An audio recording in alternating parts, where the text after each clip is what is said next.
السلام علیکم ورحمۃ اللہ وبرکاتہ. الحمد للہ وحدہ والصلاة والسلام علی من لا نبی بعدہ. اما بعد فاعوذ باللہ من الشیطان الرجیم. بسم اللہ الرحمن الرحیم. قال اللہ تعالی فی القرآن المجید والفرقان الحمید اليوم اکملت لکم دینکم. وقال اللہ تعالی فی مقام آخر ما كان محمد أبا أحد من رجالكم ولكن رسول الله وخاتم النبيين. آمنت بالله صدق الله العظيم وصدق رسوله النبي الكريم. وقال رسول الله صلى الله عليه وسلم على خاتم النبيين لا نبي بعدي او كما قال عليه الصلاة والسلام. اللہ رب العزت نے اس کائنات میں لوگوں کی رہنمائی کے لیے کم و بیش 1,24,000 انبیاء اکرام کو مبعوث فرمایا. اور یہ نبیوں کے آنے کا سلسلہ جناب آدم سے شروع ہوا اور حضور اکرم نور مجسم مصطفیٰ جامع رحمت صلی اللہ علیہ وسلم پہ ختم ہوا. اب حضور کے بعد کوئی نبی نہیں آ سکتا اور تمام مسلمانوں کا اس بات پر عقیدہ رکھنا لازمی ہے کہ حضور خاتم النبیین ہے. حضور کے بعد کوئی نبی نہیں آ سکتا. حضور نے اپنی ظاہری زندگی میں بے شک کوئی ایک کری تھی, ایک اپنی امت کو بات بتائی تھی اور وہ یہ تھی کہ سیقول فی امتی ثلاثون کذابون کلہم یزعم انہ نبی وانا خاتم النبیین لا نبی بعدی. کہ میری امت میں 30 ایسے جھوٹے دجال آئیں گے, 30 ایسے جھوٹے کذاب آئیں گے ان قریب جو نبوت کا دعویٰ کریں گے. وہ کذاب آتے رہے اور ان میں سے ایک مرزا غلام احمد قادیانی کذاب ہے جس نے نبوت کا دعویٰ کیا. شروع میں تو 1886 میں اس نے جو ہے نبوت کا دعویٰ شروع کیا.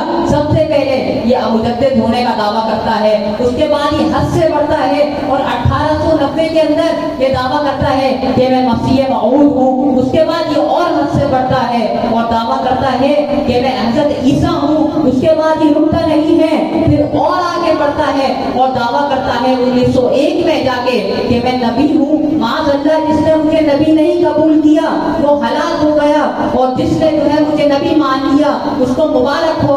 اس کے بعد وہ نہیں رکتا اور مزید گستاخیاں کرتا ہے.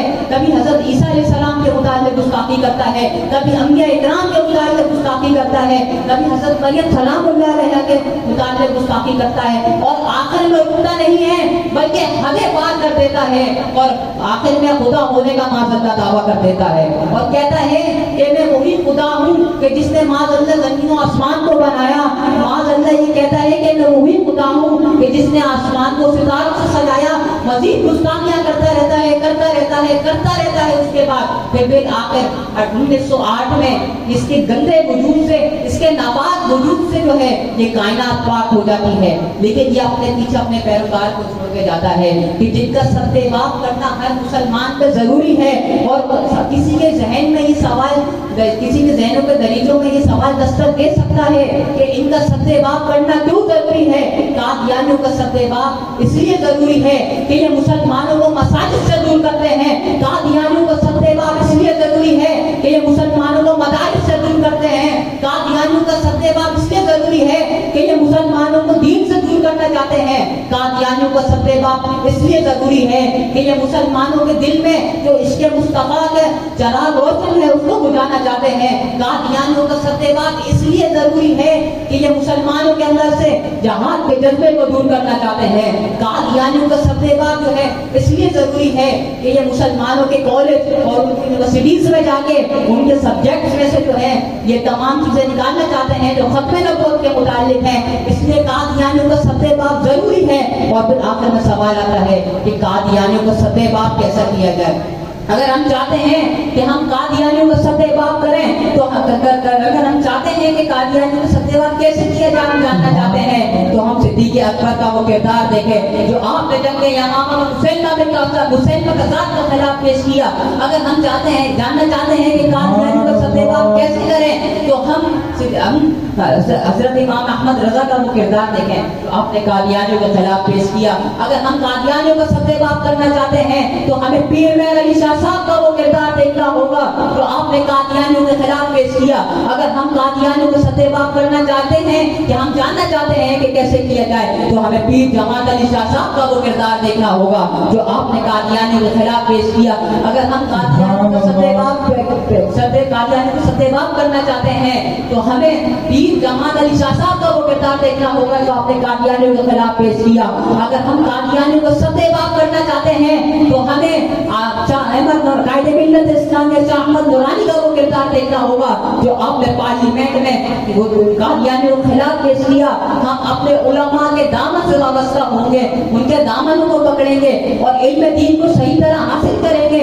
ہم جب ہی جا کر جو ہے ان قادیانیوں کو سطح باب کر سکیں گے. میں ان اشعار میں اپنے گفتگو مکمل کرتا ہوں کہ خود میرے نبی نے بات یہ بتا دی, خود میرے نبی نے بات یہ بتا دی, لا نبی بعدی, لا نبی بعدی, اور لا نبی بعدی سے احسان خدا پردہ ناموس دین مصطفیٰ. الحمد للہ رب العالمین.